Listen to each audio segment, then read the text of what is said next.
വന്യമൃഗങ്ങളുടെ ആക്രമണം തടയുന്നതിന് വേണ്ടി കഴിഞ്ഞ ബഡ്ജറ്റിൽ സർക്കാർ വെച്ച തുക പോലും പൂർണ്ണമായി വിനിയോഗിച്ചിട്ടില്ല. ചേർത്ത് പിടിച്ചുവെന്ന് പറയുന്നത് ശരിയാണ്. ചേർത്തമർത്തി ധൃതരാഷ്ട്രാലിംഗനം നടത്തി പൂർണ്ണമായി നശിപ്പിച്ച് കളയുകയാണ് ഈ ഗവൺമെൻറ് ചെയ്തുകൊണ്ടിരിക്കുന്നത്. മന്ത്രി തന്നെ പറയുന്നു, ഇവിടെ കൃഷി ചെയ്തില്ലെങ്കിൽ എന്താ, തമിഴ്നാട്ടിൽ കൃഷി ഉണ്ടല്ലോ എന്ന് പറയുന്ന കൃഷി മന്ത്രിയുള്ള നാടായി കേരളം മാറിയിരിക്കുകയാണ്. ഒരു സൈഡിലൂടെ ഞങ്ങൾ അനുകൂലമെന്ന് പറയുകയും മറു സൈഡിലൂടെ ഈ നിയമങ്ങൾ നടപ്പിലാക്കാതിരിക്കാനുള്ള വഴികളും കുറുക്ക് വഴികളും അന്വേഷിക്കുന്ന ഈ ഗവൺമെൻറ് അങ്ങനെയുള്ള നടപടികളിൽ നിന്ന് പിന്മാറണം. നമസ്കാരം.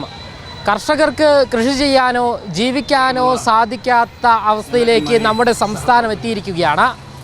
എന്തായാലും ഈ കർഷകരെ കൃഷിഭൂമിയിൽ വന്യജീവിയുടെ ആക്രമണത്തിൽ നിന്നും സംരക്ഷിക്കുന്നതിൽ നിന്നും നമ്മുടെ സർക്കാർ വൻ പരാജയമായിരിക്കുകയാണ്.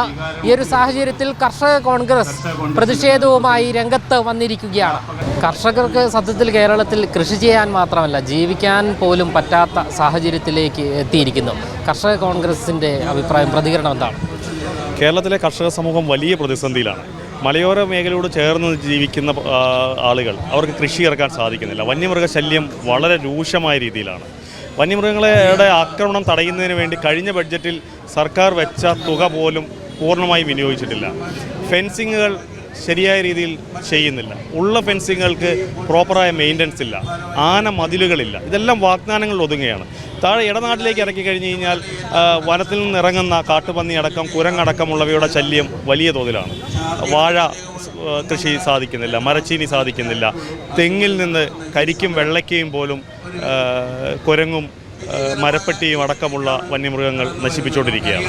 താഴെ കുട്ടനാട് പോലെ അല്ലെങ്കിൽ പാലക്കാട് പോലുള്ള പ്രദേശങ്ങളിലേക്ക് നെൽകർഷകരുടെ ജീവിതവും വലിയ പ്രതിസന്ധിയിലാണ്. അവർക്ക് ആവശ്യത്തിനുള്ള വില ലഭിക്കുന്നില്ല എന്നുള്ളതാണ് ഏറ്റവും വലിയ പ്രശ്നം. കേന്ദ്രം നൽകിയിരിക്കുന്ന താങ്ങുവില പോലും നൽകി ഇവിടെ നിന്ന് നെല്ല് സംഭരിക്കുവാൻ ഈ സംസ്ഥാന സർക്കാർ തയ്യാറാവുന്നില്ല. അതോടൊപ്പം തന്നെ സംഭരിച്ചതിൻ്റെ വില സമയബന്ധിതമായി കർഷകർക്ക് കൊടുക്കുവാൻ ഇവർ തയ്യാറാവുന്നില്ല. പാടി റെസിപ്റ്റ് മാത്രമാണ് കൊടുക്കുന്നത്. ആ പാടി റെസിപ്റ്റിനുള്ളിൽ ബാങ്കിൽ നിന്ന് പണം എടുക്കുന്ന പലരുടെയും കൃത്യസമയത്ത് ബാങ്കിലേക്ക് ഗവൺമെൻറ് പണം അടയ്ക്കാത്തതുകൊണ്ട് പലരുടെയും സിവിൽ സ്കോർ പോലും നഷ്ടപ്പെട്ട് അവർക്ക് മറ്റുള്ള ആവശ്യങ്ങൾക്ക് പോലും ഒരു ലോൺ എടുക്കാൻ വയ്യാത്ത സാഹചര്യത്തിലൂടെ കടന്നു പോകുന്നു. ഇപ്പോൾ ബഡ്ജറ്റിൽ റബ്ബറിന് താങ്ങുവിലയെ പറ്റി പറഞ്ഞിട്ടില്ല. 250 രൂപ വിലസ്ഥിരതാ ഫണ്ട് വയ്ക്കുമെന്ന് ഇലക്ഷൻ മാനിഫെസ്റ്റോയിൽ എഴുതി വെച്ച് അധികാരത്തിൽ വന്നവരാണ് ഇടതുപക്ഷ സർക്കാർ.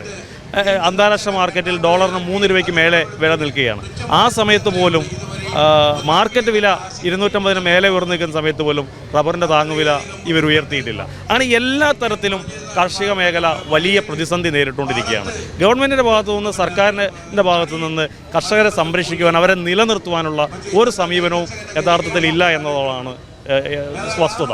അതുകൊണ്ടാണ് ഞങ്ങൾ ഈ പ്രതിഷേധ സമരങ്ങളുമായി മുന്നോട്ട് പോകുന്നത്. ഇതേപോലെ മന്ത്രി തന്നെ പറയുന്നു, ഇവിടെ കൃഷി ചെയ്തില്ലെങ്കിൽ എന്താ, തമിഴ്നാട്ടിൽ കൃഷി ഉണ്ടല്ലോ എന്ന് പറയുന്ന മന്ത്രി ഭരിക്കുന്ന കൃഷി മന്ത്രിയുള്ള നാടായി കേരളം മാറിയിരിക്കുകയാണ്. കർഷകരുടെ വികാരങ്ങൾ അവർ മനസ്സിലാക്കുന്നില്ല.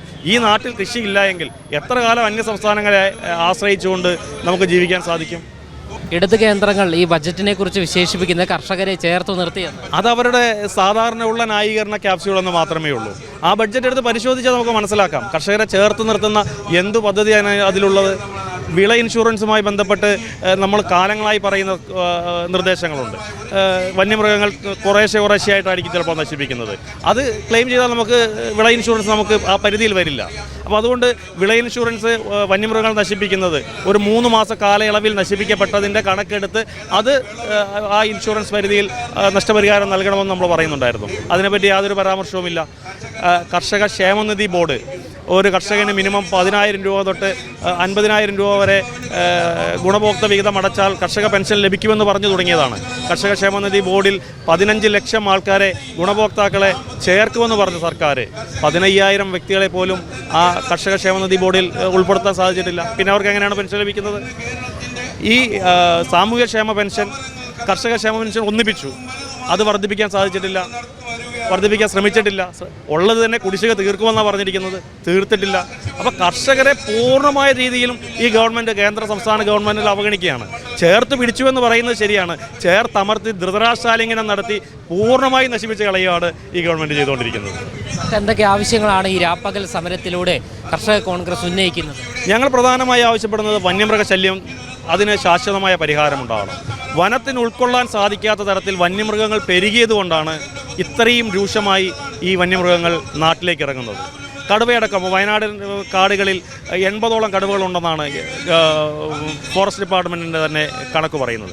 20 കടുവയ്ക്ക് പാർക്കാനുള്ള ആവാസ വ്യവസ്ഥ അതിലുള്ളൂ. ഒരു കടുവയ്ക്ക് മിനിമം 20 ചതുരശ്ര കിലോമീറ്റർ ചുറ്റളവിൽ ആണ് ആ കടുവയ്ക്ക് മിനിമം വേണ്ടത്. അങ്ങനെ വരുമ്പോൾ ഏകദേശം 60ഓളം കടുവ ആ മേഖലയിൽ കൂടുതലാണ്. ആ കടുവകളെ ഒന്നുകിൽ അവിടെ നിന്ന് പിടിച്ച് കടുവയില്ലാത്ത വേറെ ടൈഗർ റിസർവ് ഫോറസ്റ്റുകളിലേക്ക് മാറ്റണം, അല്ലെങ്കിൽ അതിനെ നാട്ടിൽ മൃഗശാലകൾ കെട്ടി മറ്റ് സംവിധാനങ്ങൾ ഒരുക്കി സംരക്ഷിക്കാനുള്ള തീരുമാനങ്ങളുണ്ടാകണം. 1972 കേന്ദ്ര വന നിയമം ഭേദഗതി ചെയ്യപ്പെടുകയാണ്. ഇതിൻ്റെ എല്ലാം അടിസ്ഥാനപരമായി മാറ്റങ്ങൾ ഉണ്ടാവേണ്ടത് അവിടെയാണ്. കർഷക കോൺഗ്രസ് പ്രധാനമായി ആവശ്യപ്പെടുന്നത് 1972 കേന്ദ്ര വന നിയമം അതിൽ കാലോചിതമായ മാറ്റങ്ങൾ കൊണ്ടുവരണം. വനത്തിന് ഉൾക്കൊള്ളാൻ സാധിക്കാത്ത മൃഗങ്ങളെ ഒന്നുകിൽ കള്ളി ചെയ്യുക, ഒന്നുകിൽ നശിപ്പിക്കുക, അല്ലെങ്കിൽ അവയെ മറ്റ് വനങ്ങളിലേക്ക് മാറ്റിപ്പാർപ്പിക്കാനുള്ള നടപടികൾ ഗവൺമെൻറ് മുൻകൈയെടുത്ത് ചെയ്യുക.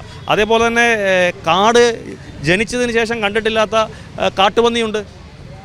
കാട്ടിലല്ലാതെ നാട്ടിൽ ജനിച്ച കാട്ടുപന്നികളുണ്ട്. അവയ്ക്കൊന്നും കാട്ടുപന്നിയുടെ ആനുകൂല്യം കൊടുക്കാൻ പാടില്ല. അവയെ വെടിവെച്ച് കൊല്ലാൻ പഞ്ചായത്തിന് അനുമതി കൊടുത്തിട്ടുണ്ട്, പക്ഷേ തോക്ക് ലൈസൻസ് ഇല്ല. അപ്പോൾ അതിനെ വെടിവെച്ച് കൊല്ലണമെങ്കിൽ തോക്ക് ലൈസൻസ് ഉണ്ടാവണം. അപ്പോൾ തോക്ക് ലൈസൻസ് കർഷകർക്ക് നൽകണം. ഇപ്പോൾ പുതിയ ഒരു നിർദ്ദേശം കൂടെ വെച്ചിരിക്കുകയാണ്. ലൈസൻസ്ഡ് ട്രെയിനർ ഉള്ളവർക്ക് മാത്രമേ തോക്ക് ലൈസൻസ് കൊടുക്കാൻ സാധിക്കുള്ളൂ എന്നാണ് അവർ പറയുന്നത്. അങ്ങനെ വന്നാൽ കേരളത്തിൽ ആർക്കും തോക്ക് ലൈസൻസ് കിട്ടാൻ പോകുന്നില്ല. അപ്പോൾ ഇതുപോലെ ഒരു സൈഡിലൂടെ ഞങ്ങൾ അനുകൂലമെന്ന് പറയുകയും മറു സൈഡിലൂടെ ഈ നിയമങ്ങൾ നടപ്പിലാക്കാതിരിക്കാനുള്ള കുറുക്ക് വഴികളും അന്വേഷിക്കുന്ന ഈ ഗവൺമെൻറ് അങ്ങനെയുള്ള നടപടികളിൽ നിന്ന് പിന്മാറണം. സമഗ്രമായ കൃഷി മേഖലയെ നിലനിർത്തുന്നതിന് വേണ്ടിയുള്ള സമീപനം ആത്മാർത്ഥമായി സർക്കാർ സ്വീകരിക്കണം. ഇതാണ് ഞങ്ങൾ പ്രധാനമായി ആവശ്യപ്പെടുന്ന